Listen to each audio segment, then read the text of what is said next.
Hello and welcome to part 3. In this one we'll be looking at the stage 2 of the 3-stage model of consumption, and this is going to be looking at the service encounter. So the service encounter, we look at the service expectations, we look at the, that's in twice, so we look at role and script theory, we look at control theory, we look at consumer psychological needs as well. So there's a few things in there. So first of all, let's look at this model of service expectations. So this is a figure from the textbook, which is factors influencing customer desired and adequate expectations of service. And this is adapted from Valerie Zethmo. She's quite a famous services marketing researcher. Leonard Berry, who is the guy that came up with or first published the idea of relationship marketing, and Palisman. So these are three famous marketing researchers, services marketing, and they've developed this model of aggregating research together. Now we look at these different factors in here that that lead to these outcomes. So the first one is individual needs of the consumer, of the customer, right? So every person is different and have individual needs, right? Now they also have different ways in which they view the world, like worldviews and schemas of how they interpret the information that comes into them. So this is a crazy idea, but everyone that's listening to this lecture right now is in a different environment with their own individual needs, and they're processing this information, which I'm telling you, according to these schemas in their head, and they're fitting the knowledge that they get within these certain groups or certain classifications or into certain ways, like schemas, like schemes, like diagrams or figures or models within their head to make sense, right? The new information, we're actually contrasting and comparing it with existing information there, and we're seeing how it fits with what we expect, right? So these two lead to a desire for the service. Now, we also have these situational factors, and this impacts the adequacy of the service that they get.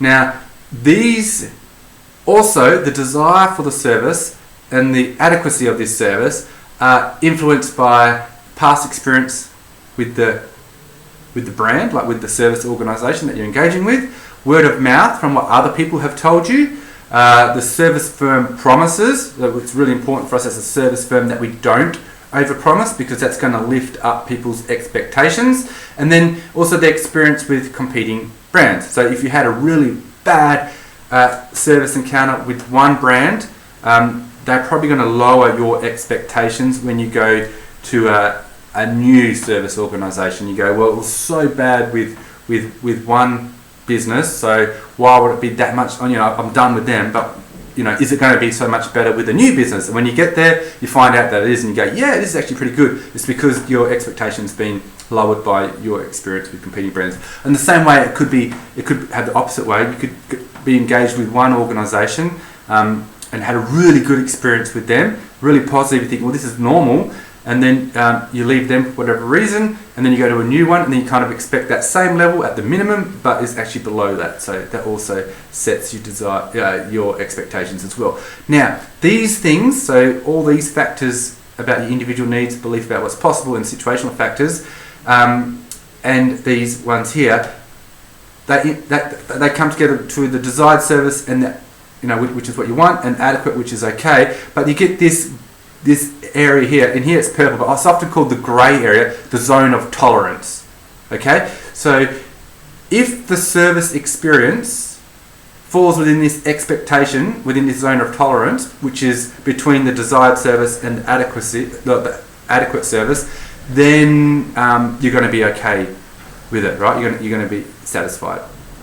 All right. So the next one is service encounters, which looks at the 3 levels of customer contact.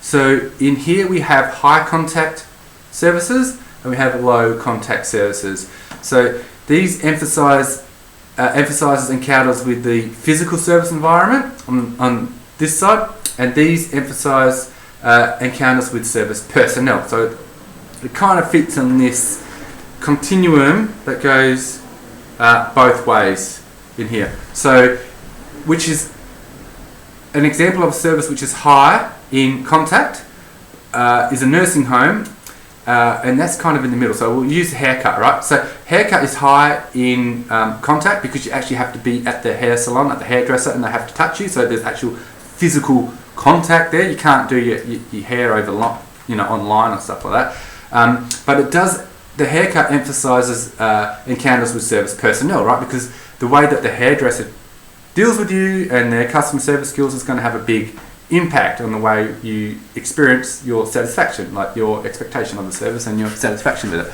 Now, on the other side, something like fast food is still kind of hard contact because you have to go there and you go to the first window and you order there, and you go to the second window, then they come bring it out, that type of stuff. So there's still fairly high contact, yet there's not so much emphasis on the service personnel. There's more emphasis on the physical service elements. All right, like the drive-through, the signage, the speaker box, all those types of things, and so that's on one end of the high contact. Now on the other end of the low contact, customer contact, we'll look at things such as internet-based services, which emphasise the physical. Because you need it's not real, like it's super physical because it's just digital, it's coming through your TV, but really in one way it is physical because it's being displayed on your screen. What they can physically display on your screen is really what you're paying for. Now, whereas something like insurance, it's less contact because you kind of do it over the line or on the phone, but there needs to be a strong emphasis with service personnel because the people selling you the insurance or help you, the customer service agents, the way that they interact with you and their customer service skills is going to have a big impact on the way you perceive the performance of that service as well. All right, now I want to talk about this cool thing called role and script theory, and this is published by Grove and others, and it's their idea is that a service encounter is like a drama or a play. Now, for those of you that love theatre, you're probably really going to like this idea. I don't know a lot about drama, but I do think it's a good theory because although I don't know a lot about dramas and plays, the way that we describe service really does seem to fit well with that, especially for the services that provide entertainment, right? So a role is a set of behavioural patterns learned through experience to communicate, through experience and communication to be performed by an individual in certain social interaction in order to attain maximum effectiveness in goal accomplishment. So, and you're probably familiar with what your role is. So what's your role in the play? Are you in the Pirates of Penzance? Are you playing the captain, the pirate captain, or whatever it is? The scripts are cognitive structures that guide service transactions and specific alternatives available to retail clerks, bank tellers, airline counter staff, travel agents, consultants, and other employees who deal directly with customers. And I've got the perfect example of that, and that is, would you like fries with that? Would you like fries with that? Would you like fries with that? You've probably all heard that before when you go through a drive-through and them upselling you saying, would you like fries with that? It turns out that used to be part of the script for a lot of fast food things. They don't do it anymore because they've realised that although it was good at upselling things, you go, yeah, fine, I'll have fries with that. It actually has negative consequences as well. So role and script theory is we look at the roles that service personnel play and the scripts in which they follow. And we're actually going to work on developing some scripts as well. Now, I've put here the journal article, so a picture of this journal article. You should have access to this through the university. I suggest you download it. It'll be a good one to use for your assignments. And it kind of, I started doing this to emphasise the fact that the theory which we're talking about in the lectures comes from these research articles, comes from journal articles, and that's where we want you to get your knowledge from as well when you do your assignments. All right, the next one is control theory, and this idea is service means empowering or giving a degree of control to the customer. A sense of control is thought to be essential to having satisfactory interactions with other people. Now, we have two types of control. We have behavioural control, which gives customers some actual control in the environment, the way that they behave. And we have cognitive control, which the customers perceive that they have some control. All right? So when you go to, I'm just going to use a hairdresser for an example here. So when you go to the hairdresser, do you get to choose where to sit? Do you get to choose what your haircut is? Do you get to choose what to do and how to do things? Or is it such a tight roll and script? Is it such a tight service process that when you go in there, you sit down there, you're given a ticket, you wait, it's like you can't do anything. Can you go and get a drink, or do you feel awkward doing that? So there's behaviour, what you can do, and then also cognitive control, what you perceive that you can do. Do you feel like often we can influence the control of our customers to a degree which brings efficiency to the service process, but they still feel like they're in control as well. So that's a beautiful thing for them. So these two types of things, and we'll be looking at more of that as we go along through services marketing. Now, excuse me, the third stage, so we've done stage 1, which is pre-purchase, stage 2, which is the service encounter, and then we're going to look at stage 3, which is post-encounter stage. And here we look at customer satisfaction and service expectations. So customer satisfaction is an attitude-like judgment following the consumption experience. Most research confirms that expectations are essential in determining satisfaction. And there's a reason why most research confirms this, is because it's such a strong impact, right? It in my experience, it's definitely true. So we look at two things here, right? Three. So there's two things. There's confirmation and there's disconfirmation. So the confirmation is the service is as expected, which is good, all right? If the customers have a certain expectation and we meet that expectation, that's a beautiful thing, right? That means things are going well. But we also have disconfirmation. We have positive disconfirmation where the service is better than expected. And we call this positive because if we can provide, if their expectations at this level here, but we can deliver a higher level of service than what they're expecting, the customers are going to be happy and they're going to be delighted, right?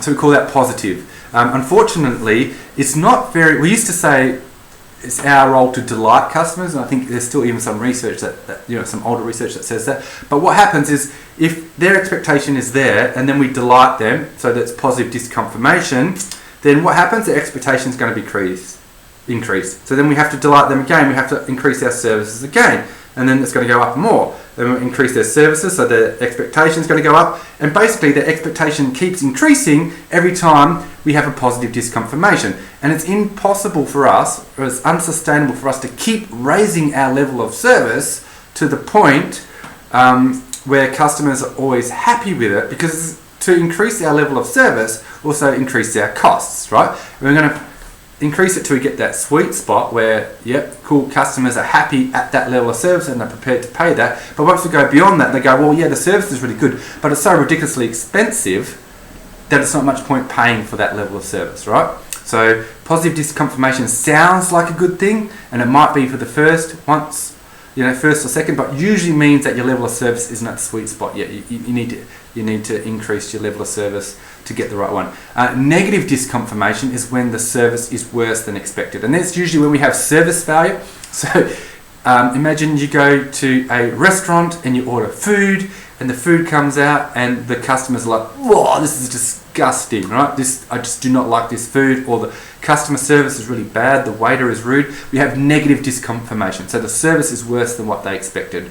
Now, customer delight comes from unexpectedly high levels of performance, so positive disconfirmation, and arousal, so there must be surprise and excitement. So if we are going to go for customer delight, which remember isn't sustainable in the long run, but if we do, we need to make it exciting. And then we have positive affect. Now those that have done consumer behaviour know that affect is about our feelings, right? So we've got cognitive, which is our brain, and we've got affect, which is our feeling, and then we've got connotations, which is our impulsiveness or our desire to act on things, right? So so the positive affect is the pleasure, joy, and happiness that they get. So customer delight comes from all those three things together. Now, customer delight raises customer expectations, as I was talking about before.